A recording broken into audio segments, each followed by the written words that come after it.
Hello students, तो बेटे आज की क्लास शुरू कर रहे हैं। हमारा क्या टॉपिक था, हमारी सेकंड यूनिट चल रही थी और कल हमने क्या किया था, कल हमने काइनेटिक इंटरप्रिटेशन ऑफ टेम्परेचर किया था, ठीक है। और हमने रूट मीन स्क्वायर वेलोसिटी पर कुछ 4 to 5 न्यूमेरिकल्स किए थे, ठीक है। तो वो आपने कर ही लिए होंगे। उससे नेक्स्ट आगे अब स्टार्ट करते हैं, ठीक है। देखो आगे कुछ क्वेश्चंस हमें करने के लिए और कुछ डेरिवेशंस करने के लिए इन वैल्यूज़ की ज़रूरत पड़ेगी।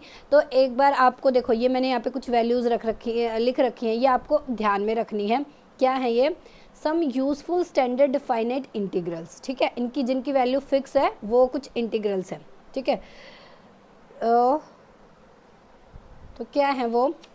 इन I N is equal to 0 to infinity v raised to power n e raised to power minus b v square dv, then the value of in for different values of n are given below।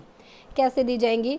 अगर तो n की value अपनी 0 1 2 3 change होती जाए तो I N अपना क्या हो जाएगा? I naught, I one, I two, I three, I four, some like that, ठीक है।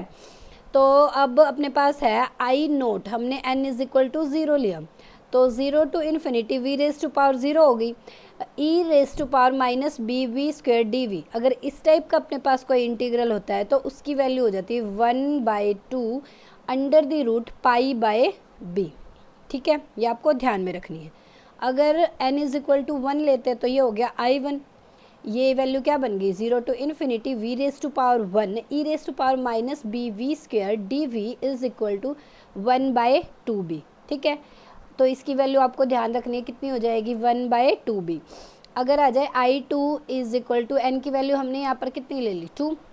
0 to infinity v square e minus B we square D we is equal to 1/4 under the root pi divided by b cube, ठीक है। Next है n is equal to 3, 0 to infinity v cube e raise to power minus B we square D we is equal to 1/2b square. i4 0 to infinity we raise to power 4 E raise to power minus B we square D we is equal to 3/8 under the root pi B raise to power 5। देखो जब अपने पास values हो जा रही हैं 0 2 4 तो हमारी कुछ इस टर्म में आ रही है 1/2 1/4 3/8, ठीक है, पाई/5 पाई/क्यूब पाई/b की पावर 5। ऐसे ध्यान रख सकते हो। जब हमारी हमारे पास हो 1 3 5 तो हमारी 1 है तो 1/2b, 3 है तो उससे क्या हो जाएगा? 1/2b स्क्वायर, 5 है तो 1/b क्यूब। ऐसे ध्यान रख सकते हो। अब देखो क्या बात ध्यान रखने की है इसमें एक और, if the limits of integration are minus infinity to plus infinity instead of 0 to infinity, यानी कि ये 0 to infinity रखी अब हमने लिमिट, अगर इसकी जगह मैं लिमिट्स रखूँ माइनस इन्फिनिटी से प्लस इन्फिनिटी तो the integrals I naught I two I three will be doubled. ये जितने भी वैल्यूज़ लिखी हुई हैं I naught I two I four की, ये इनकी डबल हो जाएंगी, ठीक है। While i1 i3 i5 will vanish, और ये इक्वल टू 0 हो जाएंगी, ठीक है। इतनी बात आपको इस डिफाइनेट इंटीग्रल से रिलेटेड ध्यान रखनी। ये आगे हमारी न्यूमेरिकल्स में और कुछ डेरिवेशंस करेंगे उनमें डायरेक्ट यूज़ करेंगे, ठीक है। इतनी बात आपको ध्यान रखनी है। तो बेटा नेक्स्ट हमें क्या करना है? नेक्स्ट हमें करना है अब फेज स्पेस, ठीक है। फेज स्पेस क्या है? To understand the concept of phase space, phase space को समझने के लिए हम मान के चलेंगे। अब देखो अब फेज स्पेस आ गया ना, अब हम यहाँ पर एक कंप्लीट सिस्टम से रिलेटेड बातें करेंगे। तो फेज स्पेस का कॉन्सेप्ट समझने के लिए हम यहाँ पर कंसीडर करते हैं कि एक सिस्टम है जिसमें अपने पास n पार्टिकल्स हैं, ठीक है। लेट अस कंसीडर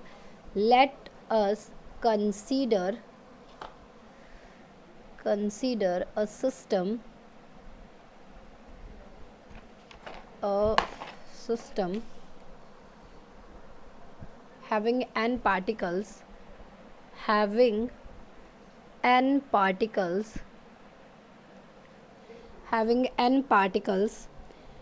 distributed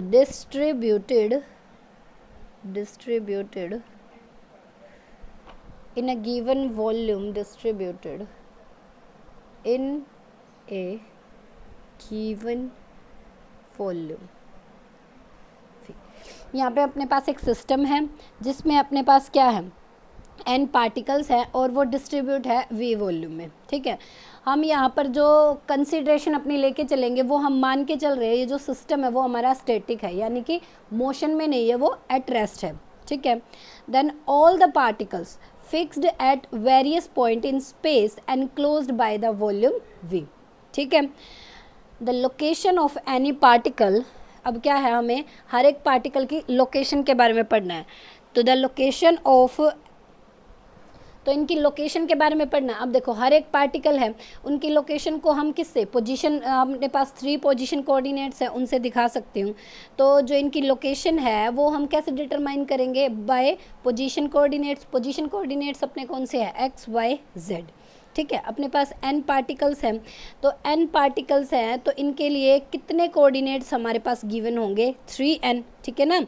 अब अपने पास जो ये 3 डायमेंशनल स्पेस है इन विच द लोकेशन या फिर position coordinates of complete system क्या होगा अपने पास, जिसमें इनकी पोजीशन कंप्लीट स्पेस में या कंप्लीट सिस्टम में हम डिटरमाइन करेंगे, उसे हम इसका क्या बोलेंगे, पोजीशन स्पेस। ठीक है, इसको लिख सकते हैं the location of particles can be determined by position coordinates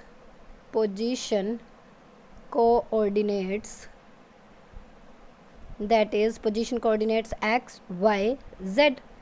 ठीक है, अब इसको क्या लिख सकते हैं, the three dimensional space in which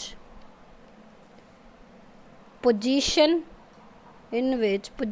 coordinates are determined are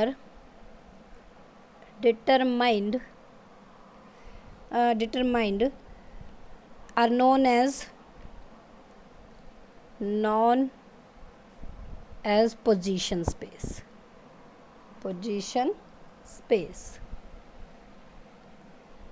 ठीक है,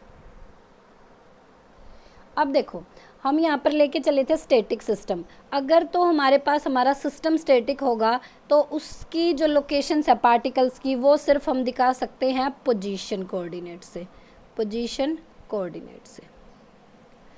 अब अगर इसकी बजाय हमारा सिस्टम हो जाए डायनामिक, क्या हो जाए, डायनामिक, तो हमारे पास जब डायनामिक होगा तो उसके जो पार्टिकल है वो मोशन में भी होंगे। ठीक है, मोशन में होंगे तो उन पार्टिकल्स की अपनी कुछ वेलोसिटी होगी। अगर जब उनके पास वेलोसिटी होगी तो अपना सबका मोमेंटम होगा। तो उसको डिफाइन करने के लिए अपने पास सिर्फ पोजीशन कोऑर्डिनेट से काम नहीं चलेगा। यहाँ पर क्या हो जाने चाहिए, पोजीशन कोऑर्डिनेट्स,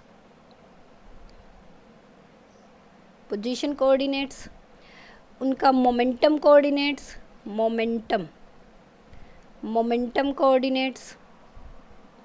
ठीक है, कोऑर्डिनेट्स, तो अपने पास ये पोजीशन कोऑर्डिनेट्स हो, मोमेंटम कोऑर्डिनेट्स हो। जहाँ पर पोजीशन कोऑर्डिनेट्स होंगे उसे बोलेंगे पोजीशन स्पेस, मोमेंटम कोऑर्डिनेट्स होंगे तो उसे बोलेंगे मोमेंटम स्पेस। तो जो कंप्लीट वॉल्यूम आएगी ना, कंप्लीट वॉल्यूम या कंप्लीट फेज स्पेस बोल सकते हैं, complete volume of phase space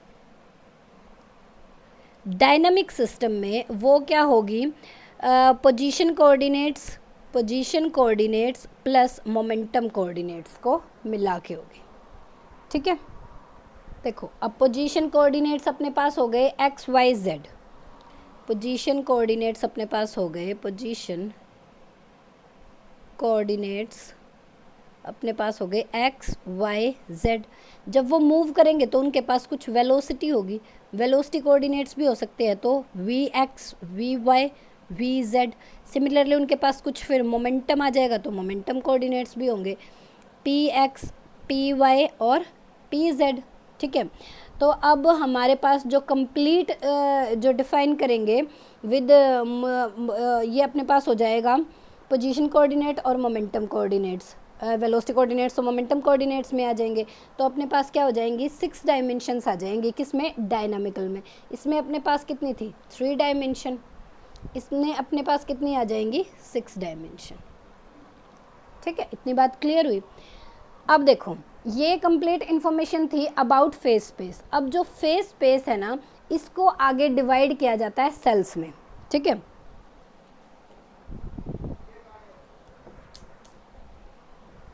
तो नेक्स्ट टॉपिक अपना क्या हो जाएगा, division of phase space into sales.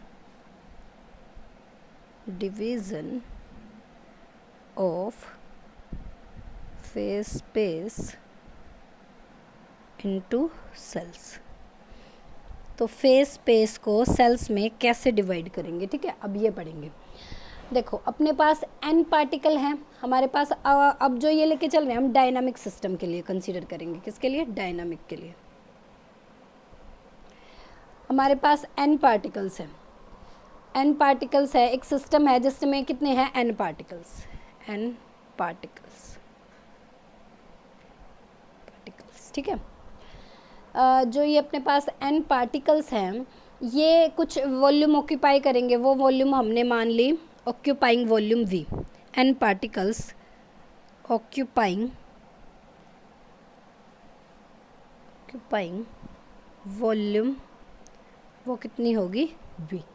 ठीक है, और जो इनके अब देखो, हमें पता चल गया कि फेज स्पेस क्या है, n पार्टिकल्स है जिनकी v वॉल्यूम है। ठीक है, तो अब उसके जिसमें इनकी वेलोसिटी कोऑर्डिनेट्स और इनको पोजीशन कोऑर्डिनेट्स में डिफाइन किया जाए, वो हमारा फेज स्पेस में आ जाएगा।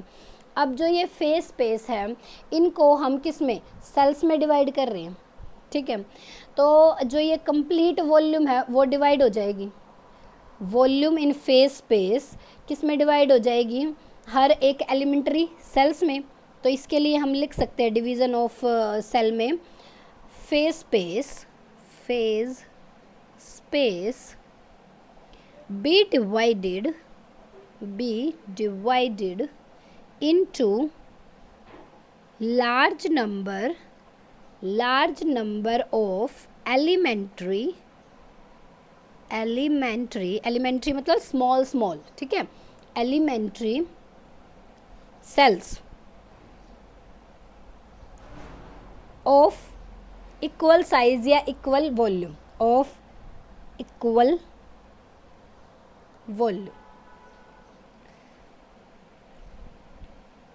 ठीक है।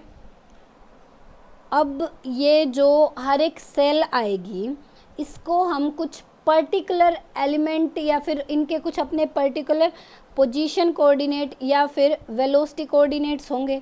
ये जो एलिमेंट्री सेल बनी है, इनके लिए अपने क्या होंगे, पोजीशन कोऑर्डिनेट्स भी होंगे, पोजीशन कोऑर्डिनेट्स। ठीक है, इनके अपने वेलोसिटी कोऑर्डिनेट्स भी होंगे, वेलोसिटी कोऑर्डिनेट्स। ठीक है, कोऑर्डिनेट्स। तो उनके जो पोजीशन कोऑर्डिनेट्स होंगे ना, वो स्मॉल हैं, ये एलिमेंट्री सेल्स हैं।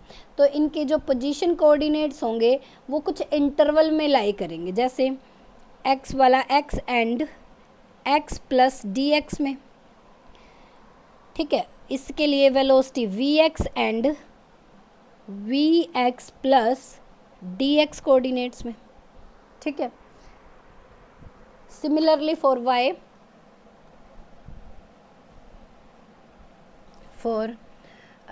y and y plus dx, इसके लिए वेलोसिटी कोऑर्डिनेट्स vy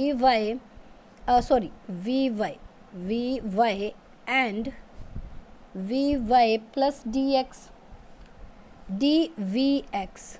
ठीक है ना, यहाँ पे शायद मैंने dx ही कर दिया, यहाँ पे भी क्या होगा, dvx, क्योंकि वेलोसिटी कोऑर्डिनेट्स। और ये हो जाएगा एंड z के लिए z and z plus dz, और similarly vz and vz plus dvz। तो इन कोऑर्डिनेट्स में लाई करेंगे। ठीक है, अब अपने पास ये जो कोऑर्डिनेट्स इनके बन के आएंगे वो क्या हो जाएंगे, एलिमेंट्री सेल्स के कोऑर्डिनेट्स हो जाएंगे। ठीक है, हमने फेस स्पेस पढ़ लिया, फेस स्पेस को एलिमेंट्री सेल्स में डिवाइड कर रहे हैं, वो पढ़ लिया। अब एक दो इम्पोर्टेंट टर्म हमें पढ़नी है, माइक्रोस्टेट्स एंड मैक्रोस्टेट्स। ठीक है, मैक्रोस्टेट्स एंड माइक्रोस्टेट्स। फर्स्ट है माइक्रोस्टेट्स, इधर लिखेंगे हम मैक्रोस्टेट्स। ठीक है, देखो भाई, अपने पास मान लिया कि दो पार्टिकल हैं। देखो सिचुएशन को समझो पहले, अपने पास दो पार्टिकल हैं, ठीक है, और उनको हमें दो सेल्स में डिवाइड करना है या दो इक्वल साइज के कंपार्टमेंट्स में डिवाइड करना है। ठीक है, तो माइक्रो स्टेट में कैसे अरेंज करेंगे और मैक्रो में कैसे अरेंज करेंगे वो हम लिखेंगे। देखो मान लिया, यहाँ पे मैं लिख के दिखाऊँ, पहले हम let we have two particles which are divided into two equal sized या equal volume cells। ठीक है, तो वो जो पार्टिकल है ना वो हमारे A और B हैं। तो अपने पास दो बॉक्स हो गए, मतलब मान लो सेल नंबर 1 हो गई, सेल नंबर 2 हो गई, इसी में डिस्ट्रीब्यूट करना है। ठीक है, तो पहला तो ऑप्शन मेरे पास हो सकता है मैं इसी में दोनों को रख दूँ तो मेरे पास इसमें 0 हो जाएंगे। नेक्स्ट हो सकता है इसमें मैं 0 रख दूँ और इसमें मैं A B दोनों को रख दूँ। ठीक है, एक मेरे पास ये ऑप्शन हो सकता है, एक A को मैं इसमें रख दूँ, B को मैं इसमें रख दूँ, यहाँ पे भी मैं B को रख दूँ तो यहाँ पे मैं A को रख दूँ। मैक्रो स्टेट में उनको नंबर्स में बताते हैं कि अरेंज कैसे किया है। यहाँ पे जैसे 2 0, यहाँ पे 0 2 और यहाँ पे 1 1, यहाँ पे भी 1 1। ठीक है, तो ये होता है micro states and macro states. ठीक है, हर एक पार्टिकल को एलिमेंट्री सेल्स में पुट किया। ये अपने पास होते हैं कि इनको अरेंज कैसे कर रहे हैं, ये हो रहा है उन अरेंजमेंट को दिखा कैसे रहे हैं कि पॉसिबल कितने तरीके से अरेंज कर सकते हैं। ये हमने अरेंजमेंट उनको पुट करा दिया। यहाँ पे हमने बता दिया कि एक बॉक्स में 2 रख सकते हैं, एक में एक भी नहीं। ठीक है, 2 ही पार्टिकल्स हैं।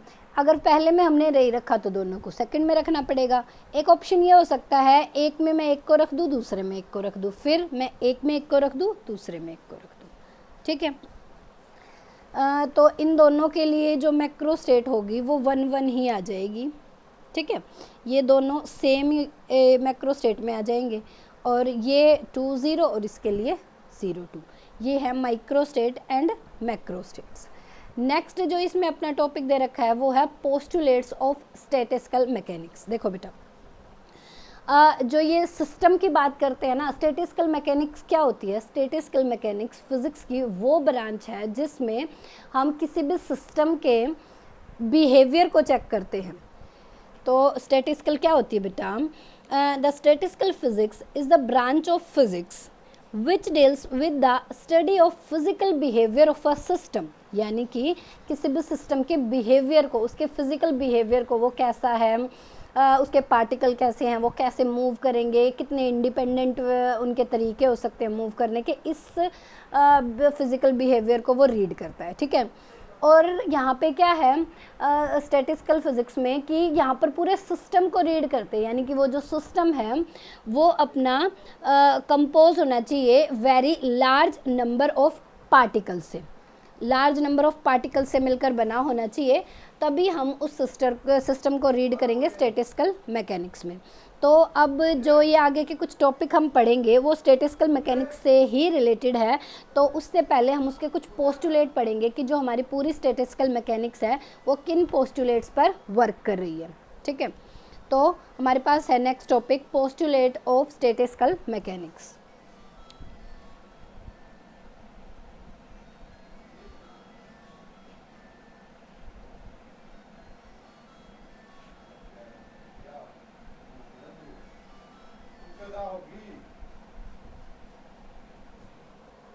तो हमारा फर्स्ट पोस्टुलेट क्या है भाई? फर्स्ट जो पोस्टुलेट है वो है कि यहाँ पर हम मान के चल रहे हैं कोई भी जो गैस है वो लार्ज नंबर ऑफ पार्टिकल्स से मिलकर बनी है, और जो उनके पार्टिकल्स है आपस में एक दूसरे से कोलाइड कर रहे हैं, और वो जो कोलिजन कर रहे हैं वो कैसा है, इलास्टिक कोलिजन। अच्छा, उस कोलिजन को हम इलास्टिक कोलिजन क्यों बोल रहे हैं, क्योंकि जिस भी वेलोसिटी से वो टकराएगा उसी वेलोसिटी से वो वापस आएगा, ठीक है। तो ये अपना कौन सा कोलिजन है, इलास्टिक कोलिजन। तो इसको मैं क्या लिख सकती हूँ, each gas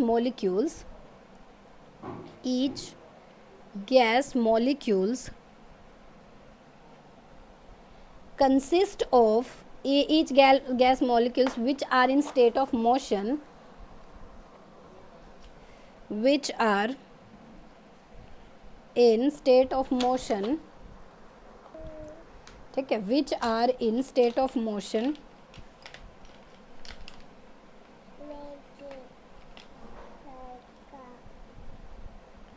and behave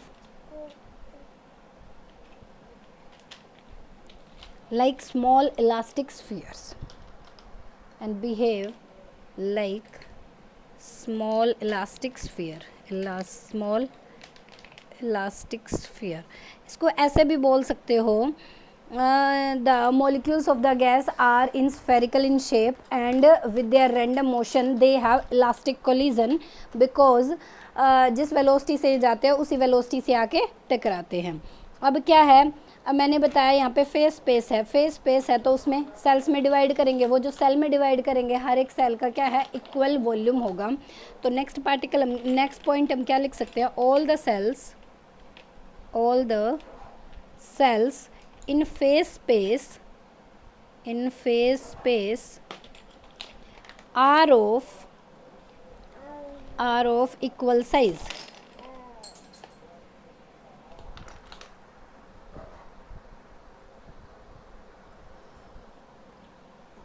third क्या होगा भाई, all microstates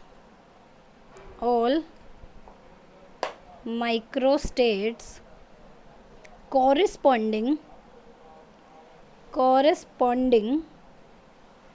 to a macrostates are equally probable।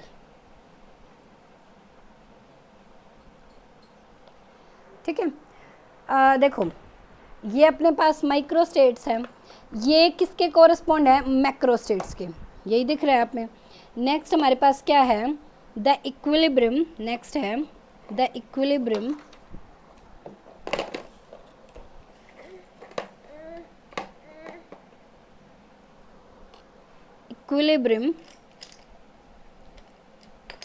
state of gas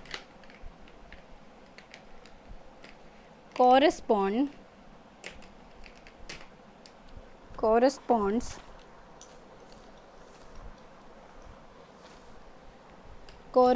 to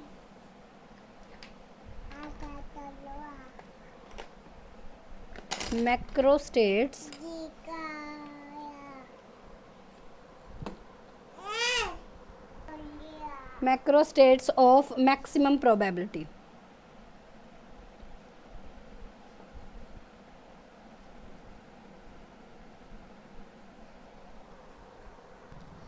next जो अपने पास है ये कि total number of molecules, fourth हो गया ना, तो fifth, total number of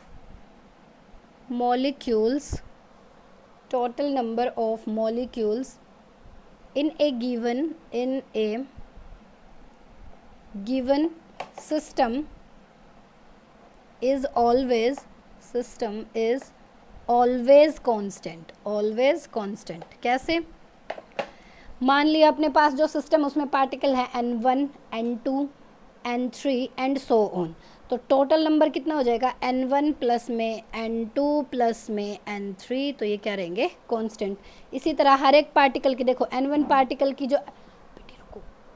particle की जो एनर्जी होगी वो मान लो E1 है, n2 की मान लो E2 है, तो n3 की मान लो E3 है एंड सो ऑन।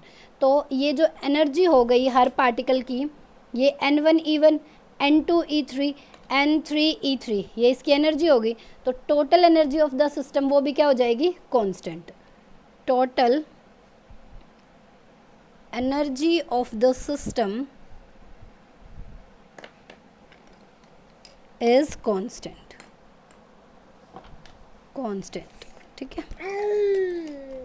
तो क्या हो जाएगा, E is equal to N1E1 plus में N2E2 plus and so on. ये क्या हो जाएगी अपने पास, कांस्टेंट। देखो टोटल एनर्जी हमारी कांस्टेंट हो रही है, मतलब जितनी एनर्जी थी उतनी ही बाद में रह जा रही है। तो ये किसको फॉलो कर रही है, किसको फॉलो कर रही है, ये एनर्जी कंजर्वेशन को। This represent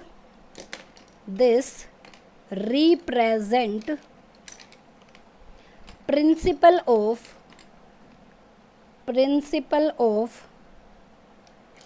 conservation of energy, conservation of energy, ठीक है।